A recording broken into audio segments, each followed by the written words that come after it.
Good morning. I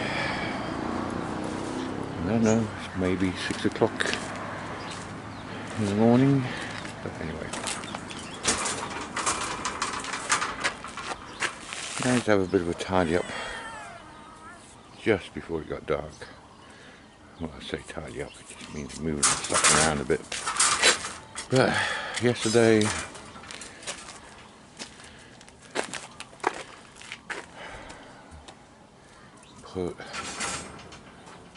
that's a lot of shuttering just for a small amount of concrete. It's all braced. God, who have we got here? Got one dog and one cat.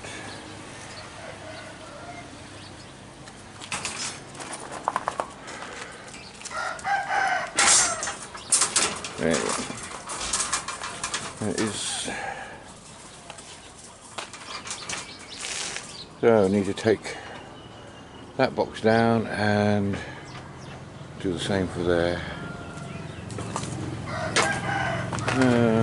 Yesterday took a few tiles off.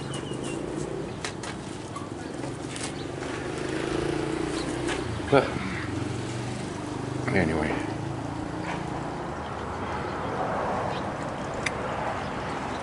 See, that's just what I need.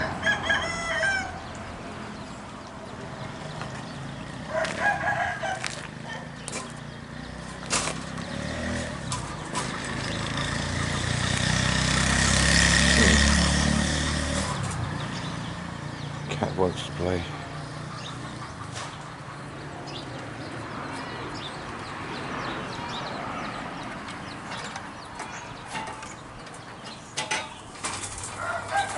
Anyway, this morning, what shall I do? I need to take all this steel out. 6 meter lengths. Pain in the arse.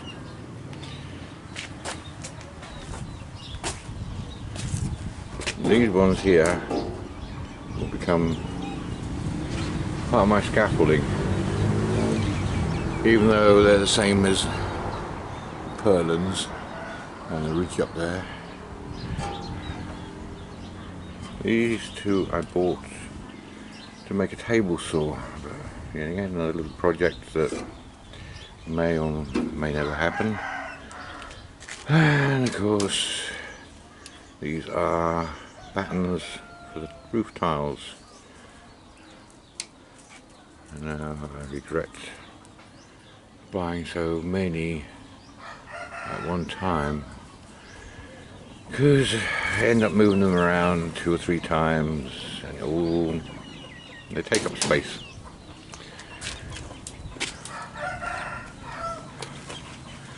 And so that was all brand new ply. It's getting well and truly worn out. Roof tiles, there's a pile of roof tiles downstairs.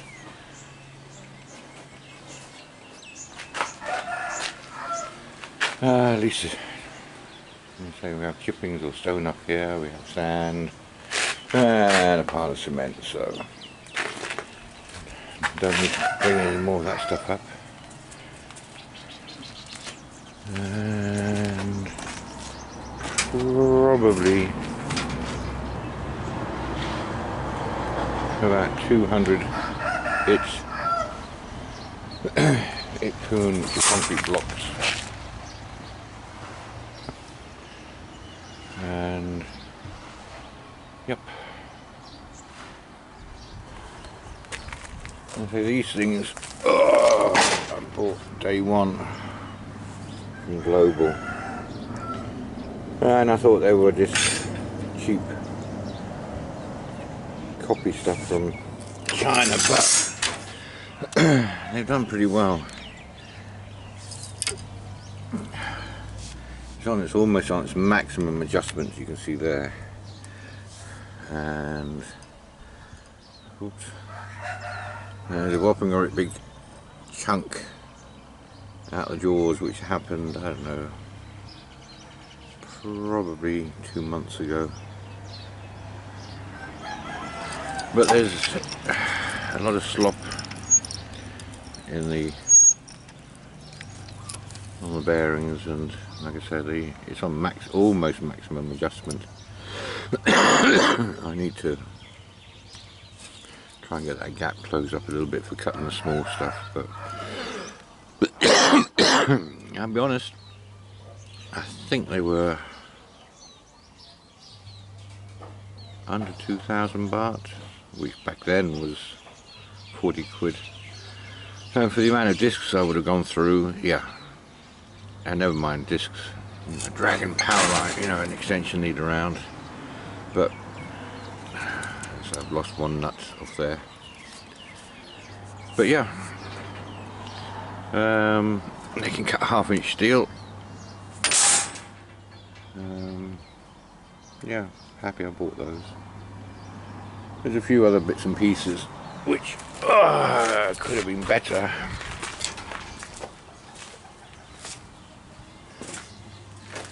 So this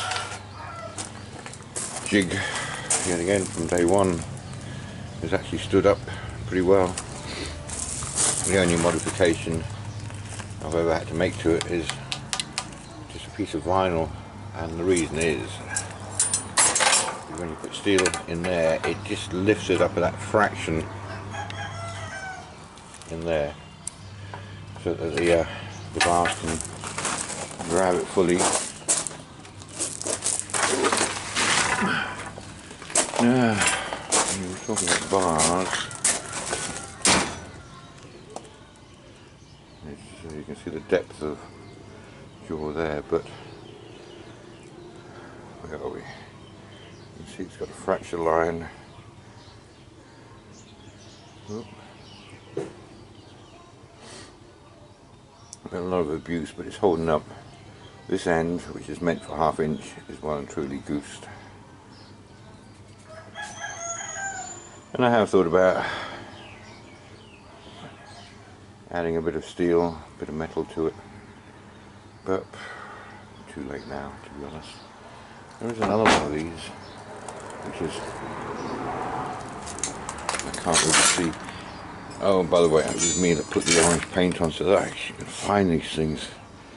And you've got so much stuff and steel knocking around. If they were just plain steel, there's not much difference between, oh sorry, this is 3/4 inch. 3/4? Looks like about 20 mil. Between that end and that end. So they both do exactly the same job. This one I made because having just one is just not worth a toss. Or did I make this one? I made one of them. The other one I actually bought at the scrapyard. So I got it at scrap metal prices. But it's a combination of the two that does the work. But there's a third design which I really do wish I'd made up. It's different to those two, but it would have made a lot of difference doing 90-degree bends on 1/2 inch steel.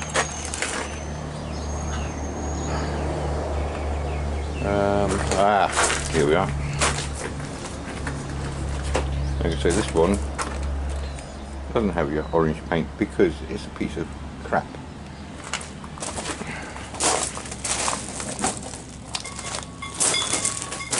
I'll put the two together.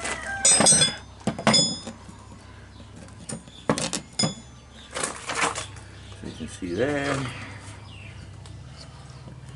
it's that depth of the mouth. With this small one here, try to do any bars and it just slips off all the time. And even that end it's had no use at all by looking on the wear on it, but it's the depth of the mouth. It's just not deep enough, so the bar, it just slips off the bar. So that one piece of crap. That one I think has done probably most of the work on the small steel. And we'll probably see the job out. And like I said, that small one there's a piece of garbage.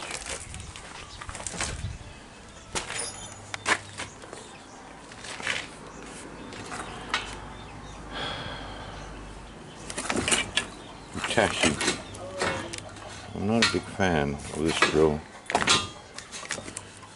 I just don't like the reverse action. It's such a, honestly, it's just an awkward button to flick from drive to reverse compared to Bosch that I am used to, which has got a lever here. You just flick to one side or the other, and that action there is as stiff as hell. So yes, when you pick it up and it's accidentally in hammer or just in drill mode and you need to flip it over, you can't do it without actually putting it down and fumbling with it. So that would have been nice if that was just not so tight.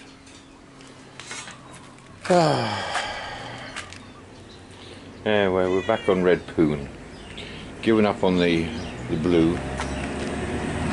Blue's done all those columns and they all look very beautiful, but the red is a fraction stronger. That one over there is red, and you can see it, there's a colour difference, and it's slightly different on texture, but it's just got less lime in it, where the blue, and especially the green's got a high lime, well, in my opinion, a high lime content, which makes a creamier mix, makes it flow better for strength. You know, the red is definitely stronger and a little bit of more of a pig to mix up, because stuff, it seems to settle in the tub or in the buckets, but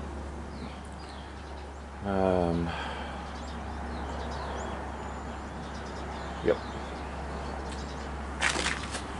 And the view out the window.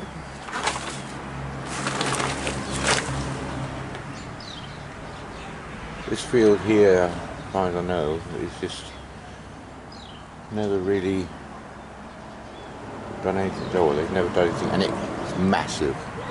It goes way over there to the right. So it's more of a nature reserve.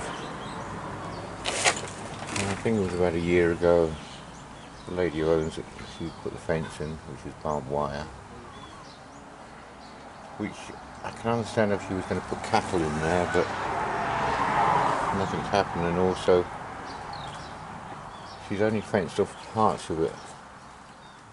Over there she hasn't fenced off. I mean, she's trying to keep the neighbours out, I understand that. Right down there, look at the mess. Anyway. Right. I am going to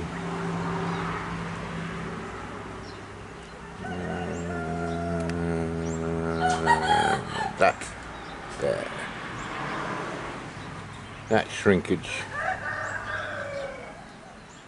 but repairable.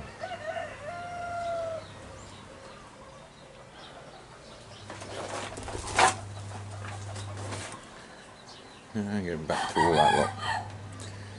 Looks a lot, but I tell you, it will take less than 10 minutes to take apart, because it's only a few ropes, hardly any nails. It's all wedged and bound in place. So, but I think this morning what I'm going to do is make some more of these components, because there's a whole lot more steel work to do, and I probably need about 100 of these. Well, these links, there's 5 to a meter, so 6, 30, yeah, probably over 100. These I'll need about 60, and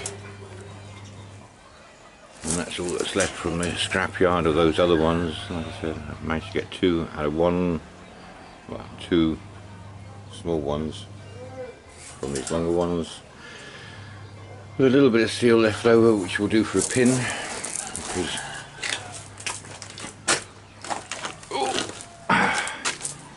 to put a block wall in, these columns have got to be drilled, a pin hammered in, and that's what locks the block work in place. Right, I think before I get started, go and get coffee and make some steel links.